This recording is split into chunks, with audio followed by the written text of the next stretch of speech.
Bom, gente, então agora a gente vai dar início à discussão específica do protocolo Neurocovid.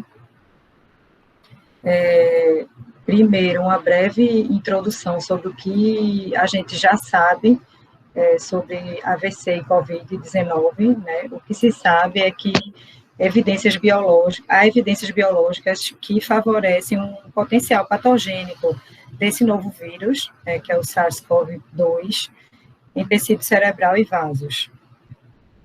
Alguns exemplos são que o vírus, já se percebeu que o vírus invade as células que possuem receptores da enzima conversora de angiotensina 2 e que são expressos com bastante intensidade no endotélio vascular, né, nas células dos vasos. Lembrando que o cérebro é um órgão altamente vascularizado. Já se observou sinais de degeneração hipóxica e isquemia cerebral, e também sinais de edema e desmielinização circundando pequenas veias cerebrais de tecido cerebral de pacientes que sobreviveram à infecção pelo SARS-CoV-1, né, que é o SARS.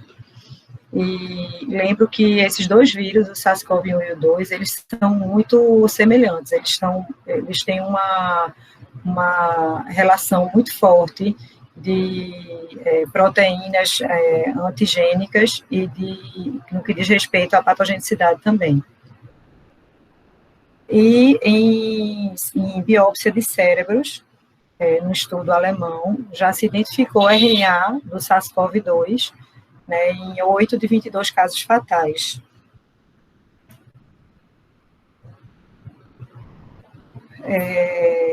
Existe mais de uma dezena de relatos e de séries de casos de eventos vasculares cerebrais durante uma infecção pelo SARS-CoV-2 num quadro de Covid-19. Né? Lembro a vocês que nem toda infecção por SARS-CoV-2 é sintomática, né? Uma grande parte é assintomática ou oligossintomática, e apenas a minoria do caso evolui com uma síndrome mais florida de Covid-19, com sinais de gravidade, com necessidade de hospitalização e muitas vezes de cuidados intensivos.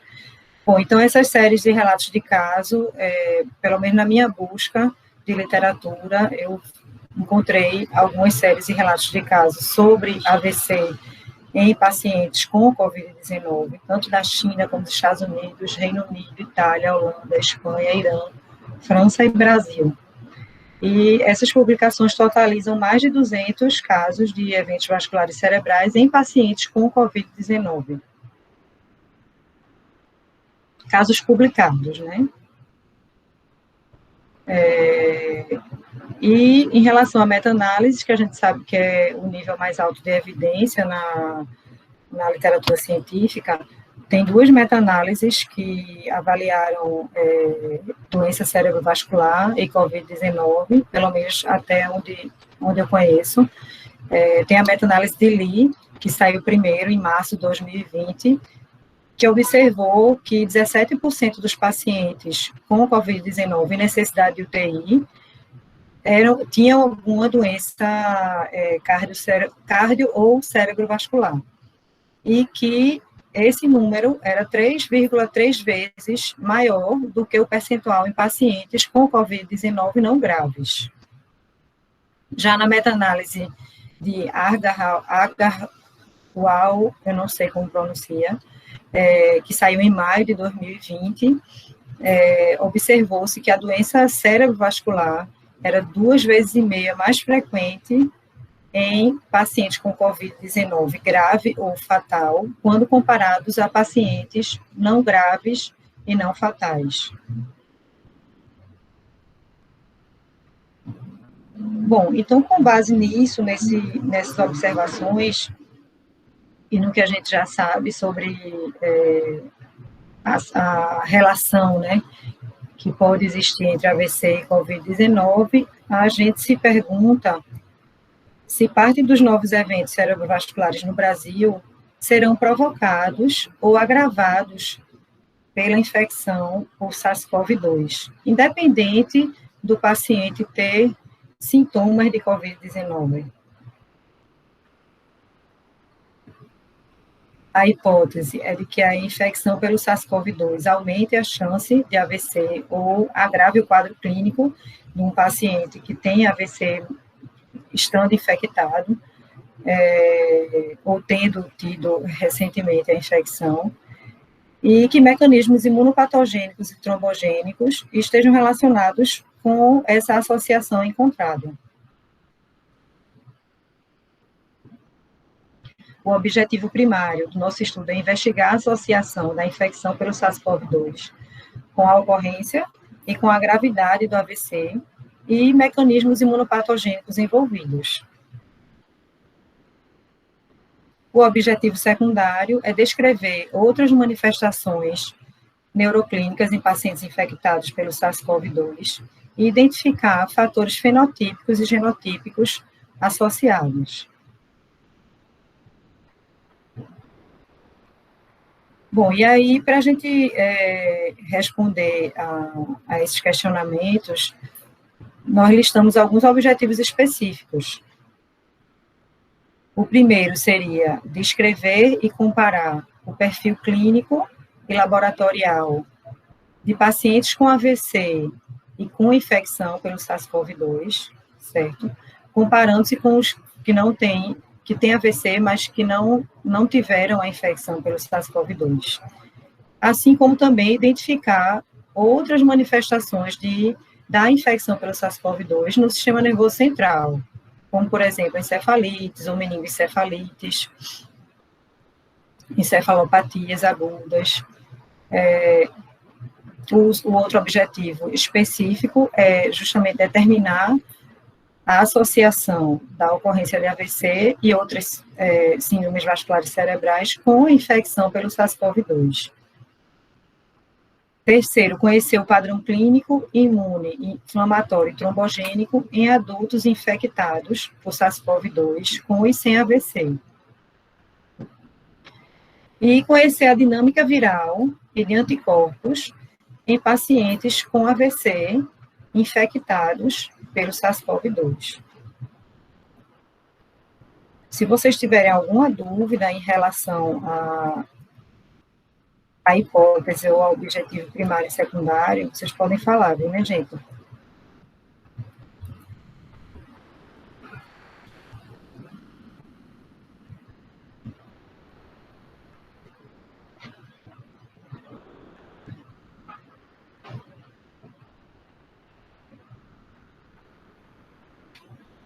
Vocês estão me ouvindo?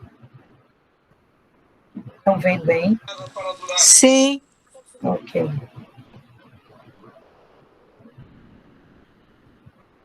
Então, com relação à nossa exposição, só um minuto.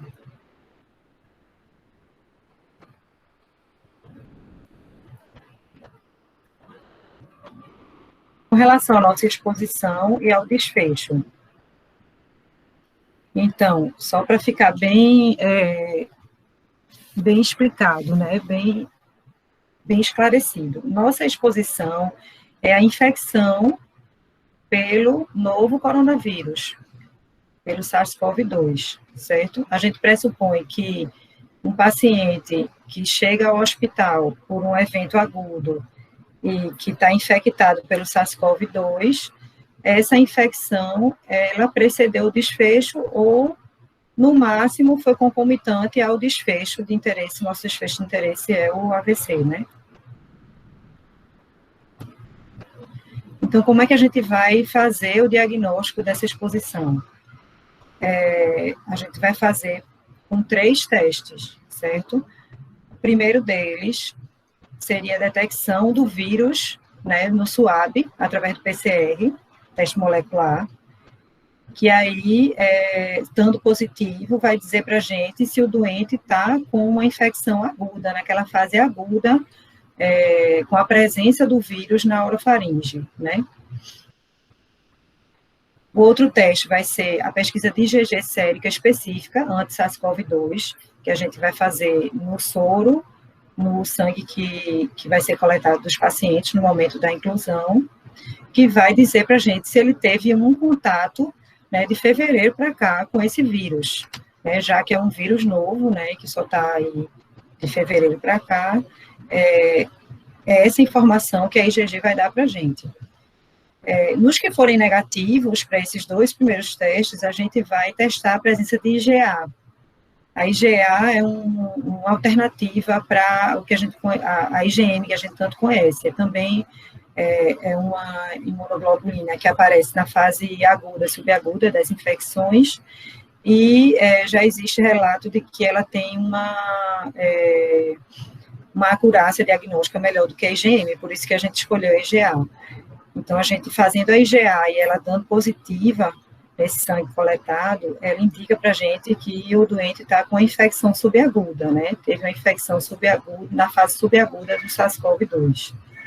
O nosso desfecho de interesse seria o evento cerebrovascular agudo, confirmado por critérios clínicos e exames complementares. Então, a gente só vai poder...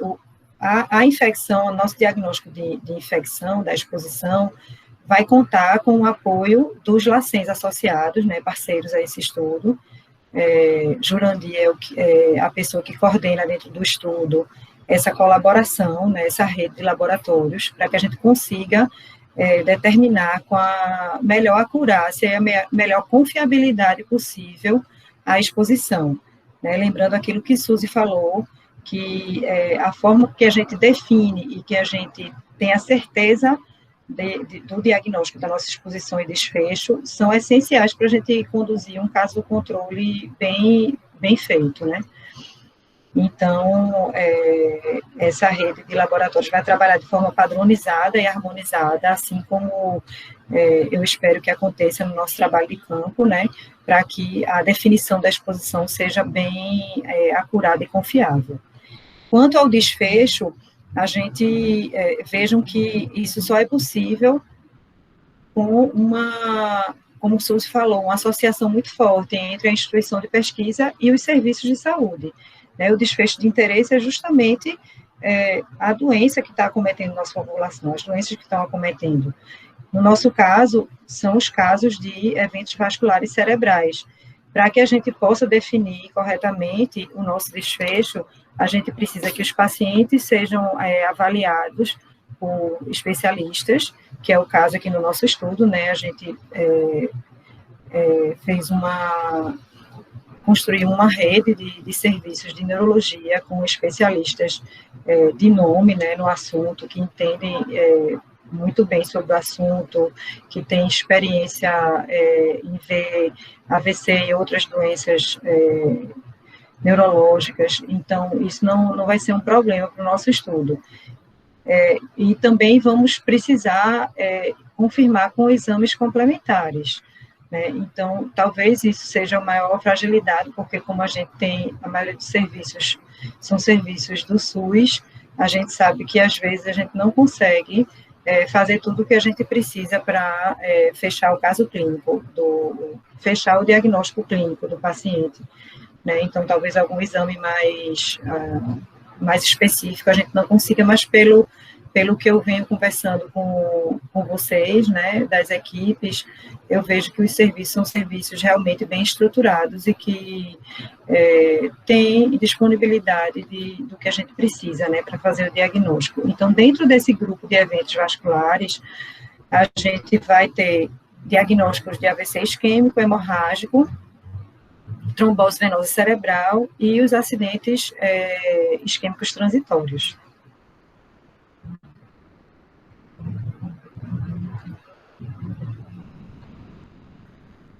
Então, com relação ao nosso modelo teórico, nós vamos ter 2 grupos de comparação, né? Então, justamente por se tratar de um estudo de caso-controle, a gente vai ter um grupo de casos e um grupo de controle, a gente pode fazer análises estatísticas, como o Suzy falou, para determinar se a frequência, a proporção de eventos, a proporção da exposição no grupo de casos é diferente da proporção da exposição, que é a infecção pelo SARS-CoV-2, no grupo de controles. Então, no nosso protocolo, a gente calculou uma amostra de 2.800 participantes, sendo 1.000 casos e 1.800 controles, ou seja, uma proporção de aproximadamente um caso para 2 controles, né? É importante que em ambos os grupos, em qualquer estudo de caso controle, você realize os testes diagnósticos da mesma forma, certo? Ou seja, a gente vai detectar o SARS-CoV-2 com o mesmo protocolo laboratorial. E é importante que a gente, como eu falei, estabeleça protocolos de trabalho de campo para que o trabalho seja feito de forma padronizada, para que a gente evite vieses de seleção, por exemplo, quando vocês forem incluir ou não incluir casos e controles. Por isso que a gente está conversando, né, essa semana sobre isso, e por isso que a gente fez todo o protocolo bem detalhado, com aquela brochura do investigador, para que vocês seguirem de forma harmônica no estudo.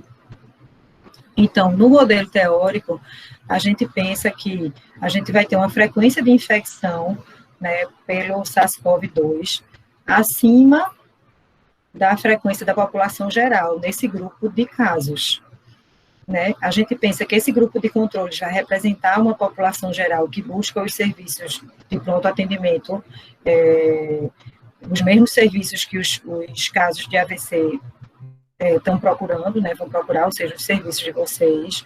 Por isso que é importante que esses controles sejam recrutados nos mesmos serviços, certo? Que atendam a mesma população.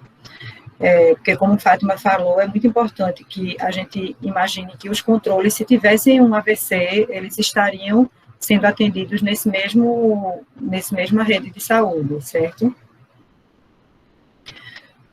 Bom, então a gente imagina que o SARS-CoV-2 vai ser mais frequente nesse grupo de casos, né, de acordo com nossa hipótese principal, justamente por se tratar de um vírus que é trombogênico e que é vasculotrópico, né? Então, o que é que acontece? Os pacientes vão ter, com a infecção pelo SARS-CoV-2, se tem uma tendência maior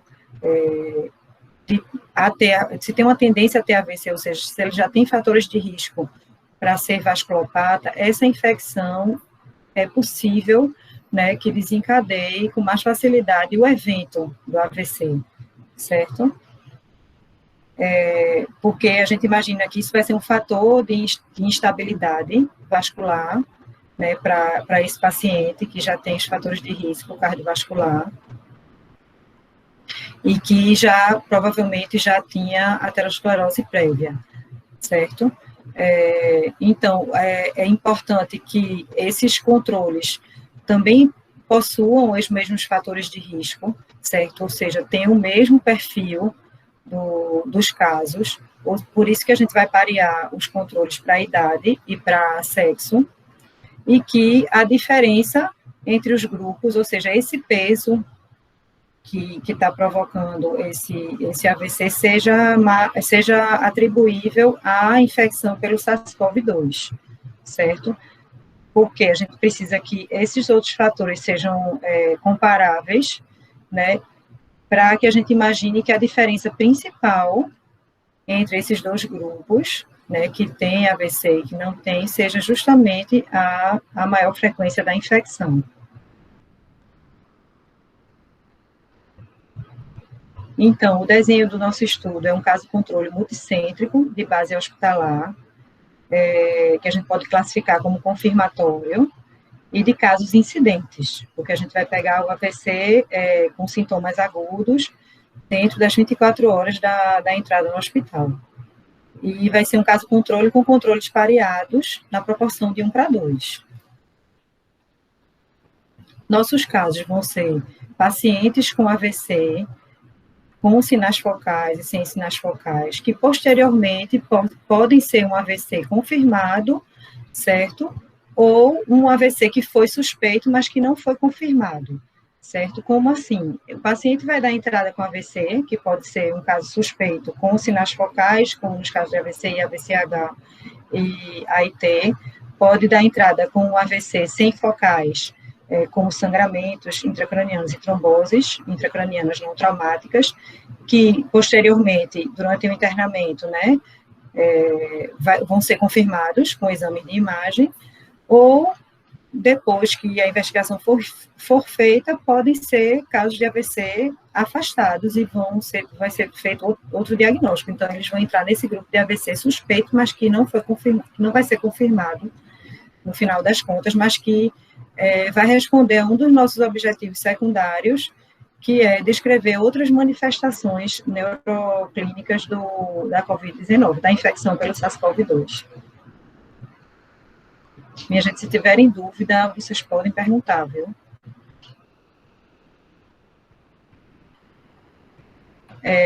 Os critérios de inclusão dos casos vão ser adultos, desculpa, aqui ficou com formatação ruim, adultos em pronto atendimento, certo? Ou dentro das primeiras 24 horas de admissão no serviço de vocês, devido a um AVC, confirmado ou suspeito, ou com outra manifestação aguda ou subaguda do sistema nervoso central que faz diagnóstico diferencial com AVC. Exemplos, alteração da consciência, convulsões em pacientes que não tinham convulsões antes, né, e que tem fatores de risco vascular, certo? Critérios de exclusão, a gente vai excluir depois que a investigação deixar claro que é a outra etiologia que explica essa manifestação neurológica, certo? Uma meningite, uma neoplasia secundária ou primária, uma intoxicação exógena, ou um trauma que o paciente chegou sozinho, é idoso, não sabia informar, e depois a gente ficou sabendo que, sei lá, foi um idoso que levou uma queda, e na verdade foi um hematoma subdural, a investigação concluiu que não era, que não poderia ser outra causa, né? É uma causa mais óbvia. Então, esses casos a gente vai ter como casos que a gente vai excluir ao longo do estudo. Se isso já foi evidente no momento que a gente estiver vendo os casos, a gente já nem inclui, né? Bom, e com relação aos controles, nós vamos incluir adultos que estejam também em pronto atendimento no mesmo serviço ou dentro das primeiras 24 horas de admissão por outras queixas agudas ou subagudas, queixas clínicas ou queixas cirúrgicas, ou acompanhantes desses pacientes que estejam em atendimento por outras queixas, que não sejam vasculares. Vamos excluir atendimentos por síndrome respiratória aguda grave, que não é o nosso foco, né? Paciente com manifestação exuberante de COVID-19. Vamos excluir pacientes que estejam em atendimento por outro evento vascular, não cerebral, por exemplo, uma isquemia crítica de membro inferior, um evento coronariano agudo, certo? E vamos excluir familiares ou coabitantes dos casos.